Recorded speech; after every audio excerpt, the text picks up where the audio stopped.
Здравейте, приятели на YouTube!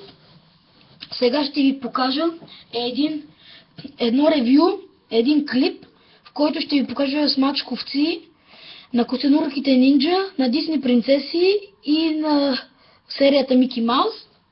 Нека да започнем от Костенурките нинджа или така наречените ТМНТ, Teenage Mutant Ninja Turtles.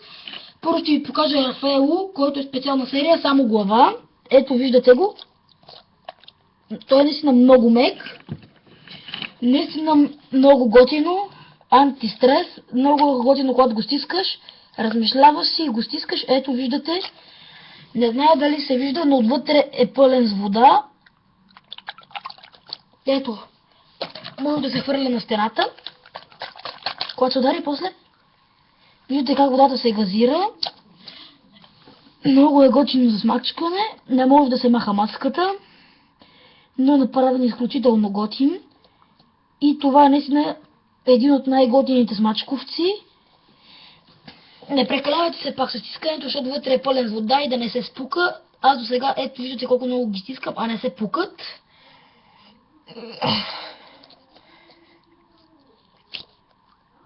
Така, ето това е Рафаело.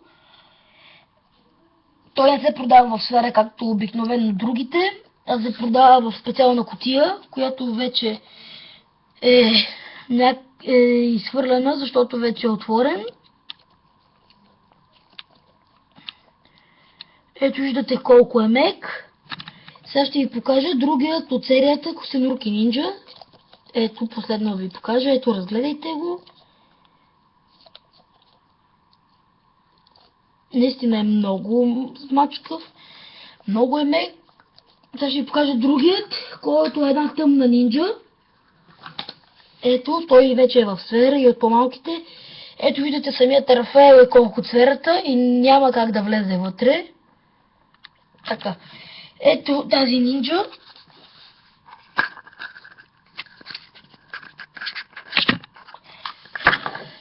То от тъмните нинджи.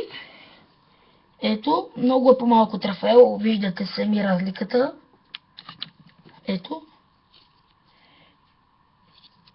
Но и той наистина може да се мачка на много части.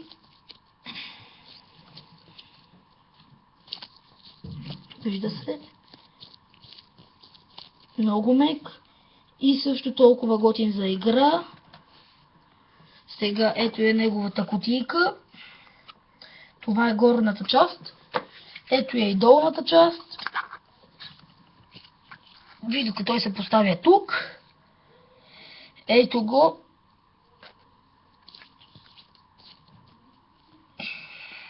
Наистина много мек.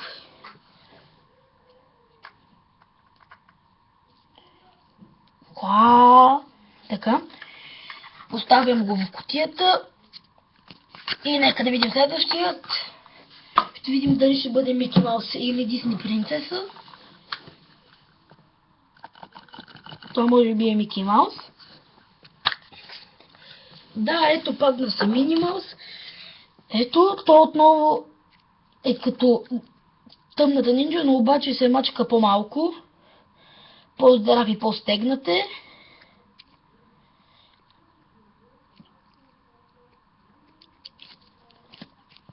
Ето наистина много разтегателен. Ето, отново е малък.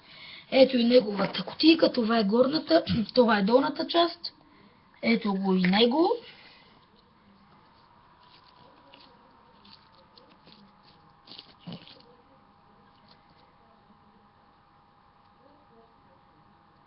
Сега вече го слагам вътре в самата кутийка и нека да продължим с отварянето на следващия, който са на само един. Нека да продължим.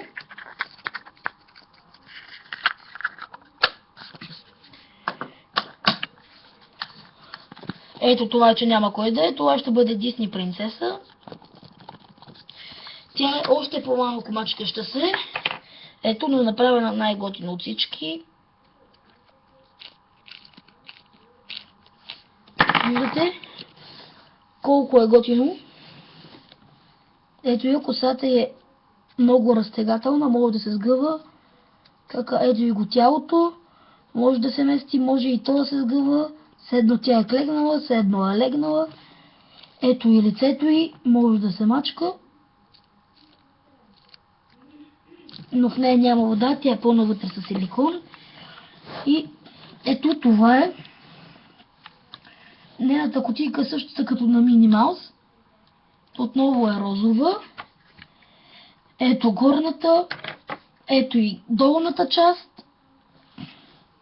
Мини Маус отново е толкова голяма. И това е, което искам да ви покажа от смачковците. Всичките са много готини. Сега ще я затворя и ще ви покажа как изглежда. Ето това е тя. Ето и Мини Маус. Ето и нинджата. Ето и Рафаел. И това е цялата серия, които аз имам. Благодаря ви, че гледахте това видео. Ако ви е харесало, моля, коментирайте.